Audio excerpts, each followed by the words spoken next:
Well, good morning YouTube, Hatch61 here. Yeah, a beautiful early spring day, doing a little camping out in the state forest on Cape Cod, and it's been really nice. It's been like in the 50s, almost 60 degrees during the day. At night it does drop below freezing, so it does get a little chilly, but I'm in the runaway camper and it's pretty well protected. In the past I've always used different methods of heating it when it gets really cold, because when it does get 25 like it was last night, it's a little chilly, so you want to take the chill off.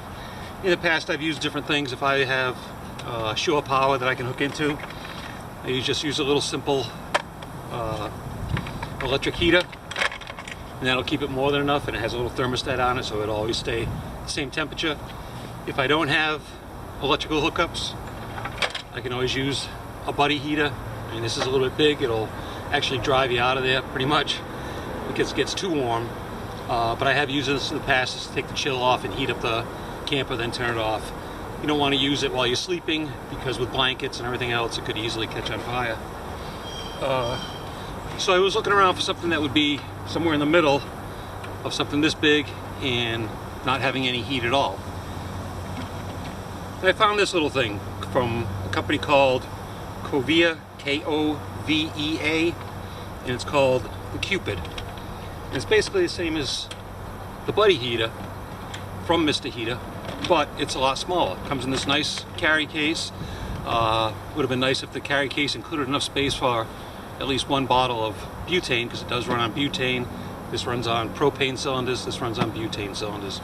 And what's great is it uses the same butane cylinders that a lot of camp stoves use. And I've done a video on a camp stove before that uses the same exact butane cartridge. So let me show you how I get it going and how I use it in the runaway camper. I've also used it in the rooftop tent, but with the runaway, with the windows cracked, and I do have all the different detectors, CO and all that different things, so it's very safe to use inside the runaway camper. But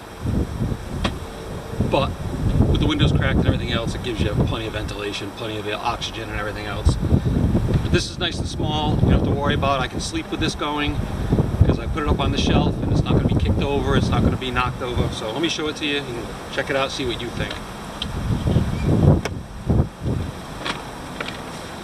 So basically, like I said, it comes in this nice carry case. And there's your unit basically right there. Okay? Here it is. There's a window on the top. That's where you would view while you're putting your fuel tank in, so you can lock it into place. This is your knob. Turns it on, lights it, and it has a high and low power setting.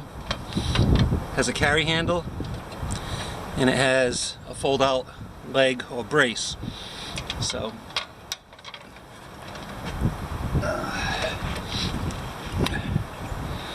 you just, to put the fuel in it, you just take the cap off. There's a notch in the cans.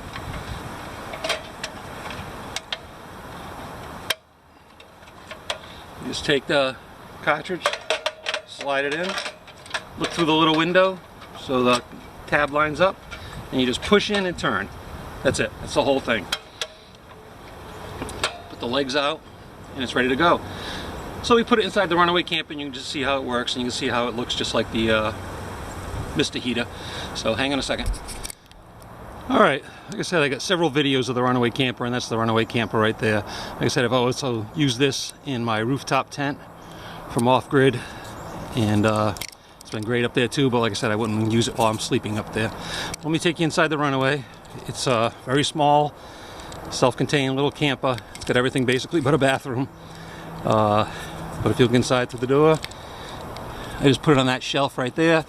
That way, when my feet are down there, I'm not going to worry about kicking it over. I'm not going to worry about anything. Inside the camper, plenty of room. Let me get in here so I can show you. Just taking my shoes off. You can see, my feet are pretty far away from it. There's no real chance of knocking it over, and it provides plenty of heat right there. So, really a nice option.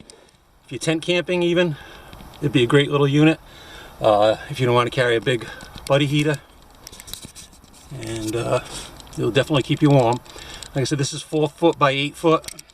Around here. camp is only 4 foot by 8 foot, and very comfortable for 1 or 2. If you use 2 years, you gotta be friendly. You don't want to be in here with somebody that you don't want to spend time with, but it's more or less a great, comfortable, and secure place to sleep. We got a lot of coyote problems and everything else, and this morning we had a bunch of turkeys out here, so that was interesting, but they bring along the coyotes and stuff. So if you want to go camping and you need a little heat because it's cold nights or chilly mornings, check out the little heater here. I'll put a description in the link in the description, not a link, but all the information where I got it from. They run, from what I've seen online, they run between, I've seen from 75 to 125, so there's a big $50 swing. So shop around, see where you can get it from. They are available on Amazon, from what I understand. They're made in Korea or over in Asia somewhere. So they are what they are, but for the money and for what it does, I think it's a great thing. You can use it sitting outside, put it beside your chair, whatever. It's a great little unit. So check it out, have some fun, get out there and do some camping before the big crowds get here, and enjoy it. Take care. This is Hatch 61, enjoying the great outdoors, hoping you folks are doing the same on this beautiful spring day. You take care and God bless. Bye-bye.